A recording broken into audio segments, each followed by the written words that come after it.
We are the ones we have been waiting for. We are not perfect, but we are perfectly fitted for this day.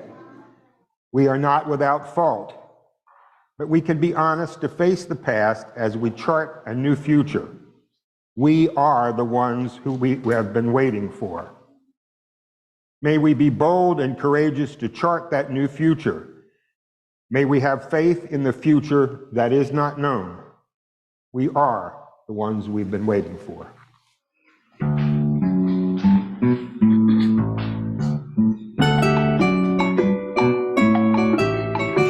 We come from the fire, living in the fire. Go back to the fire, turn the world around. We come from the water, living in the water. Go back to the water, turn the world around. We come from the mountain, living in the mountain. Go back to the mountain, turn the world around. Whoa, so is life. So is life. Whoa, so is life. So is life. Do you know who I am? Do I know who you are? See we one another clearly. Do we know who we are? Do you know who I am? Do I know who you are? See we one another clearly. Do we know who we are? Do you know who I am? Do I know who you are? See we one another clearly. Do we know who we are? Whoa, so is life. Wow, so is life. Whoa, so is life about it. Wow, so is life. Water make the river, river wash the mountain. Fire make the sunlight turn the world around. Heart is of the river, body is the mountain. Spirit is the sunlight, turn the world around. We are of the Spirit, truly of the Spirit. Only can the Spirit turn the world around. Whoa, so is life a body, wow. So is life, whoa. So is life a body, wow. So is life, whoa. So is life a body, wow. So is life, whoa. So is life a body, wow. So is life. Hello, everyone. My name is Elizabeth, and I am the Director of Lifespan Religious Education here at York and also at the Unitarian Universalist Church in Lancaster. So I am here with you again today, which is so exciting. I love getting to see the snow out the windows. This is a really beautiful sanctuary. I would like to invite any of the children or children at heart, anyone who would like to see what's in my box that I brought today to share. So let's see what's in my box. The mystery box. Did you show Casper? Ooh, no. So sit around.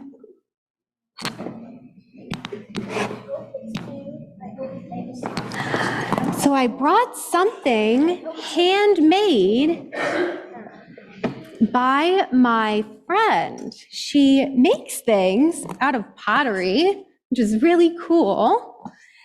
And I wanted to show you this bowl that she made. So here we go. Here we go. Ah!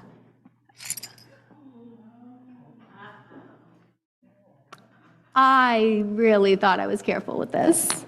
Okay, so what do I do now?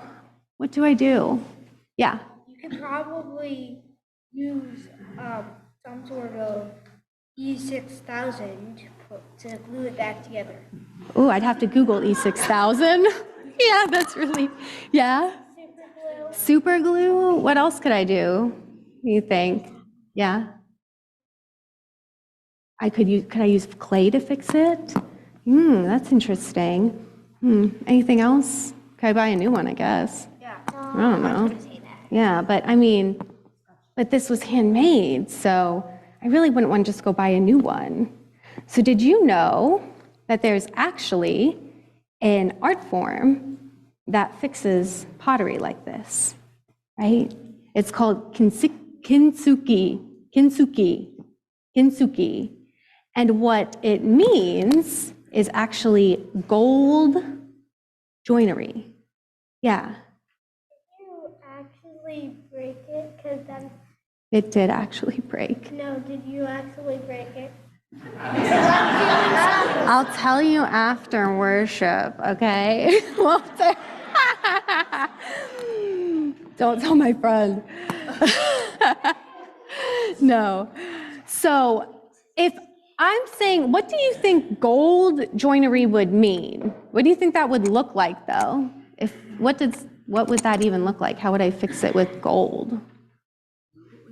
Ooh, so actually, it's not a real example of it, but kintsugi looks like this. If you were to have a cracked, I was not going to break another piece of pottery. Not at all. So what I did is what it looks like. What do you see? Kind of like a gold, like an orange and gold, like tube. So you see kind of gold lines on it, right? Yeah. So actually, the Japanese art form is you glue. So it's not actually gold that glues it. You have a lacquer, and you would actually sand these pieces, and then you would put the lacquer on, and you would hold it. And then what they do is they actually draw attention to the cracks and the repairs by putting gold dust on them. Why do you think they do that? To fix it. Well, yeah, they fix it. Better when they fix it. To make it look better when they fix it? Yeah. What else? Do you think yeah. Exactly, right? So why do you, oh yeah, so actually here, do you wanna, so it's making it look beautiful even after it's been broken, right? Yeah. So one of the things that we're talking about today and tomorrow is Martin Luther King Jr. Day, and we're talking about his 6 principles of nonviolence. And so I wanted to bring in this art form as a reminder to us all that even though something is broken does not mean it cannot be fixed and beautiful, and that it is important that we actually see, I think, our history in our objects, which is one of the things that's really beautiful about this art form, is it shows the history and brings attention to the history. I wonder what it would look like if we all actually got to show our crafts like this and decorate them in gold. What would we look like?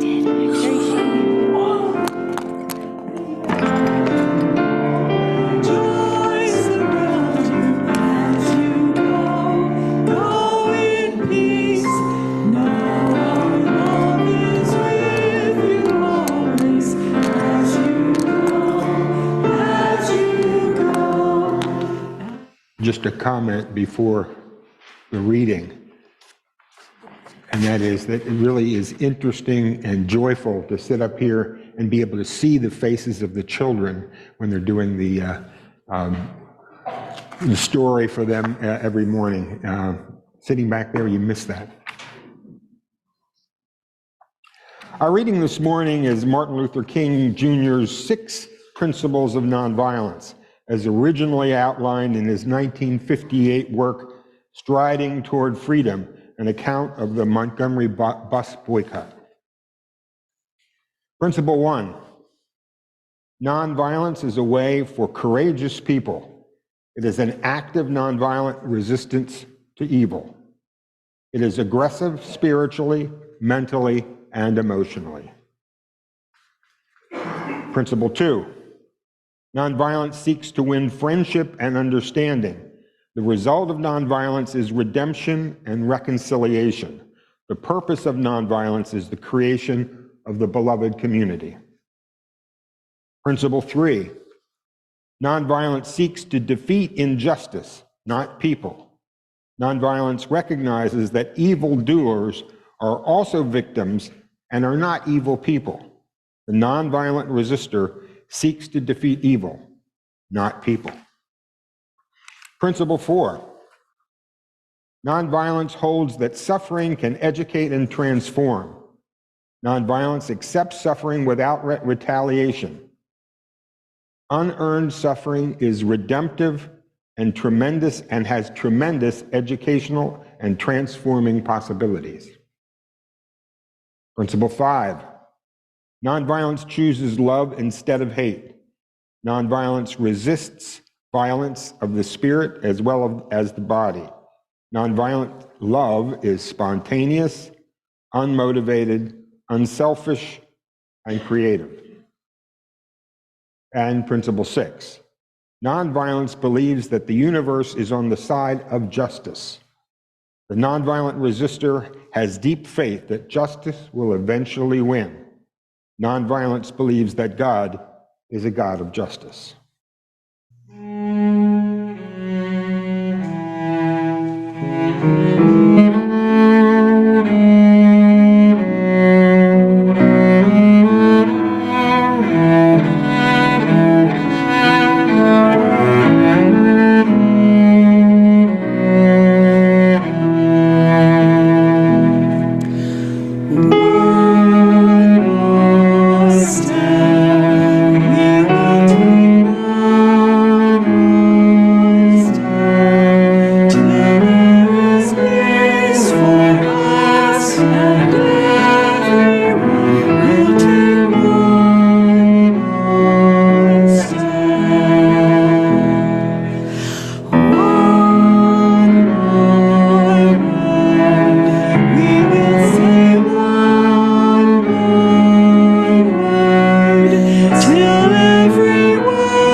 Principle 3, nonviolence seeks to defeat injustice, not people.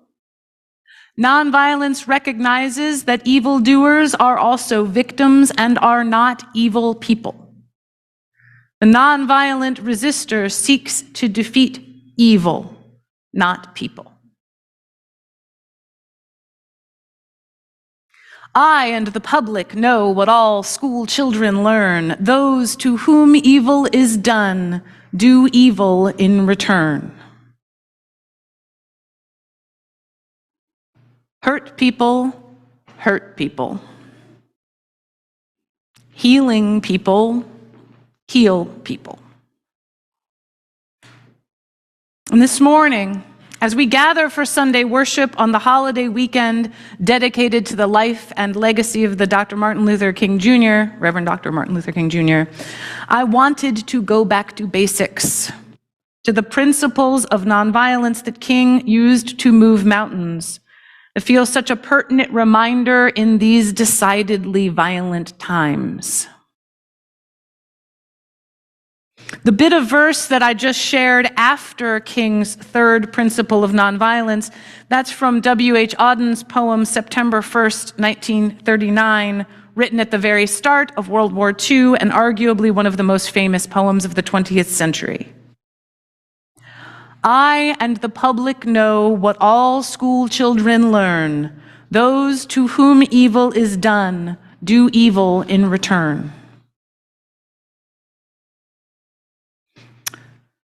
So how many of us learned some version of the golden rule when we were kids, right? Like in school, in church, in your family, somebody, maybe all three, golden rule that says that we should treat others as we want to be treated, right? And I have distinct memories of being asked this in elementary school by teachers in response to everything from skipping ahead in the lunch line, to shouting an answer out of turn, to taking all the crayons of a specific color out of every box because of a singular artistic vision. Jenny, my teachers would say, I went by Jenny then, and I worked really hard to not be called that after the age of about 15, so please respect my choices. Anyway, how would you feel if somebody got in line ahead of you? How would you feel if someone shouted an answer that you had been holding your hand up patiently to give? How would you feel if you needed cornflower blue for your project and there wasn't a single crayon to be found? How would you feel if someone pushed you out of the way? How would you feel if someone hurt someone you loved? How would you feel if your home was broken into? How would you feel if your country was invaded? There are forms of the golden rule found in many religions and wisdom teachings from around the world and throughout time. For a long time, as humans have learned how to live with one another, they've also considered how to react when they feel wrong has been done against them. So how many of us have heard of the platinum rule? Have you heard of this? No one? Okay, a little bit surprised. The idea behind the platinum rule is that when we consider only how we would like to be treated, that means that there are cultural, personal, social, familial, and other considerations we may be leaving aside. The platinum rule asks us to consider treating others as they would wish to be treated. The key is, how do we know? Right? We get curious. We admit we're going to make mistakes.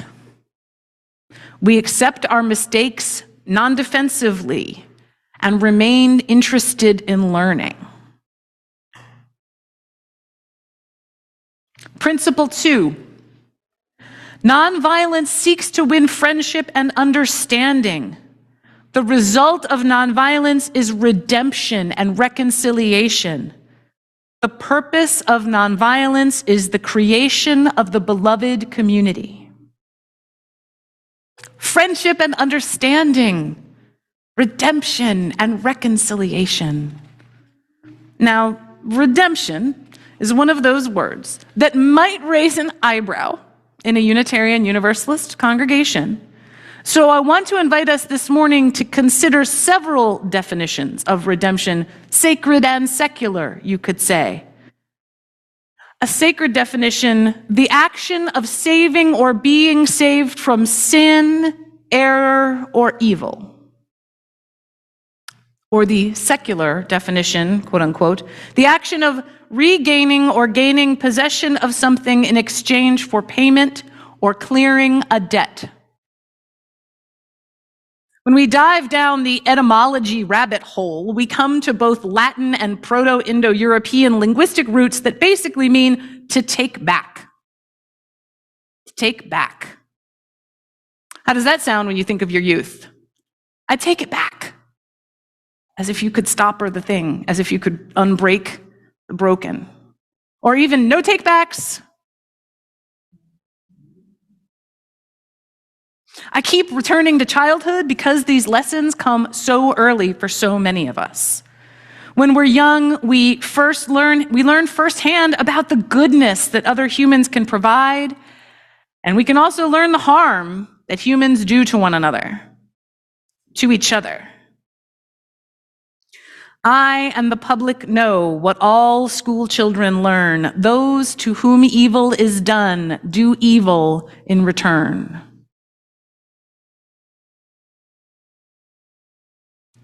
Principle 5. Nonviolence chooses love instead of hate. Nonviolence resists violence of the spirit as well as the body.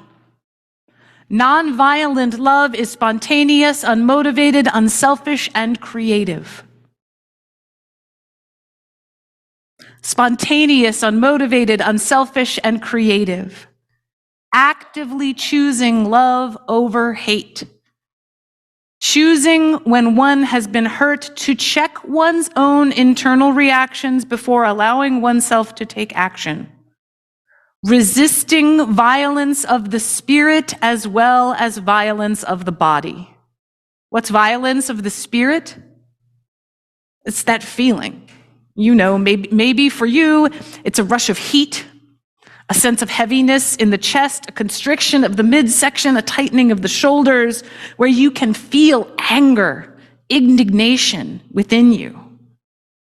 What you want in that moment is not redemption nor reconciliation, but revenge. When you want to lash out. When we feel hurt, we want to hurt. It happens to all of us. When we cultivate a sense of peace that allows us to recognize that and to resist it, even to transform that energy within ourselves, we are freed to behave instead in a way that is spontaneous, unmotivated, unselfish, and creative. It's like the quote that Rich shared. Use that anger. Anger is a valid emotional response to harm. But what we do with the anger is where the challenge lies, right? It's a beautiful thought. Individuals learning there's another way, that you don't have to shove back, that you don't have to hit back, that you don't have to shoot back, or, Spirit of Life, please, that you don't have to shoot at all.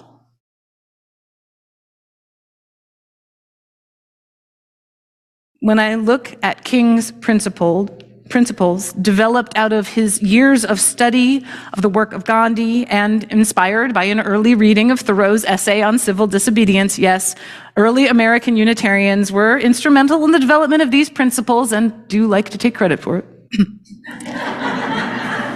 But I look at this list and they do generally make me feel good, this list of 6. Perhaps they need me to think about my current 21st century perspective versus a mid-20th century perspective, but this is a very nice list. And then I come to principle 4. Principle 4. Nonviolence holds that suffering can educate and transform. Nonviolence accepts suffering without retaliation. Unearned suffering is redemptive and has tremendous educational and transforming possibilities. And I read that, and I think unearned suffering implies that there is such thing as earned suffering, and I want to raise my fist to the sky and shout to God of many names, who earns suffering?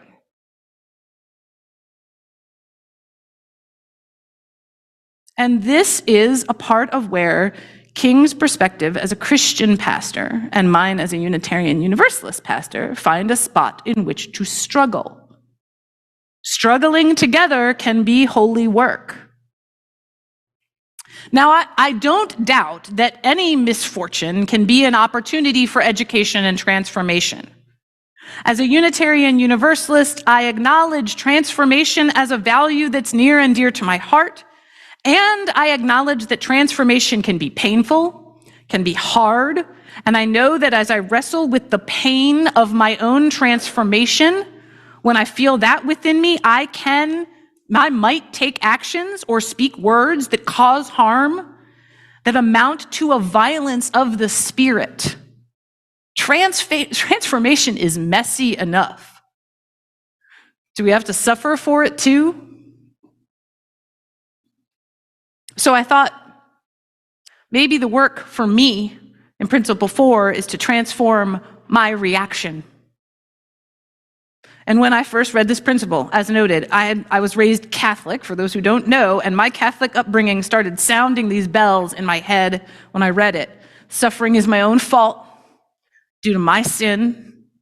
Suffering is to be borne always in silence as we take Jesus on the cross as a model, that somehow all suffering is earned suffering, that it is the lot of humans and it is what we deserve. Take a breath. I had to. I find that theology brittle. It's not focused on friendship or on understanding or on the take-backs of redemption or the repair of reconciliation. When we get curious, when we view this principle as an invitation, what might arise for us? This principle in and of itself is a map to transforming suffering. All right, world, bring me that lesson. I'm going to take it in, turn around, and teach it. But I'm going to teach it in a way that is spontaneous, unmotivated, unselfish, and creative. If I turn around while I suffer and decide to cause more suffering, that does no good for anyone. If I decide instead to center myself on unselfish love, generative love, what do I learn? What transforms within me? And what do I turn around and teach? Principle 3, nonviolence seeks to defeat injustice, not people. Nonviolence recognizes that evildoers are also victims and are not evil people. The nonviolent resistor seeks to defeat evil, not people. I and the public know what all school children learn. Those to whom evil is done do evil in return. Hurt people hurt people. Healing people heal people. This is within our universalist heritage. Original sin is not a thing. God is a loving God, and we are called to deep, challenging, transformative love. When the world feels too full of violence, think of transformation. When we think of interpersonal violence, politicized violence, the violence of war and the violence of legislation, the violence of neglect and the violence of disregard, think of it as an invitation to transform our world beginning within our own hearts. Break the cycle of violence that you observe within yourself, and you begin the shared work that we all have before us, that Dr. King called us to do, to break the cycle of violence that harms us all. Begin the work of healing the self, and we begin to heal the world. And we begin, and we begin, and we begin anew each day. So may it be.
sisters and brothers, anointed by God, may then create peace, where justice shall roll down like waters, and peace like an ever-flowing stream. We'll be the land building up ancient cities, raising up devastations from old, restoring ruins of generations. Oh, we'll build a land of people so bold.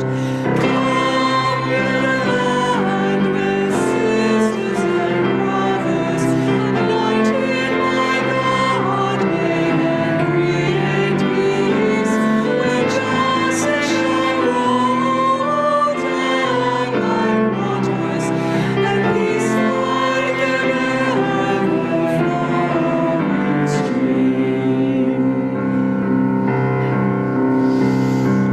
Come, build a land where the mantles of praises resound from spirits once faint and once weak, where like oaks of righteousness stand her people. Oh, come build the land, my people we seek. Come build a land with sisters and brothers, anointed by God, may then create peace, where justice shall roll down like waters, and peace like an ever-flowing stream.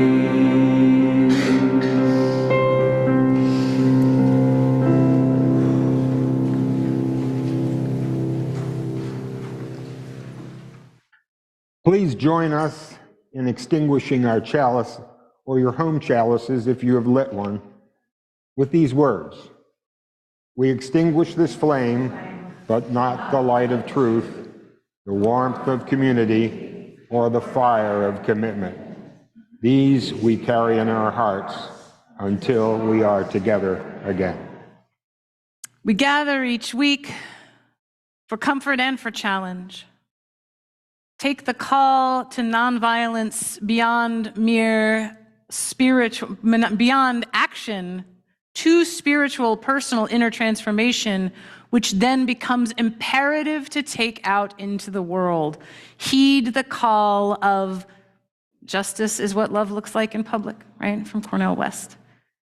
Take the sense of love and peace you're able to transform within yourself and dare to take it into the world, which needs our transforming love.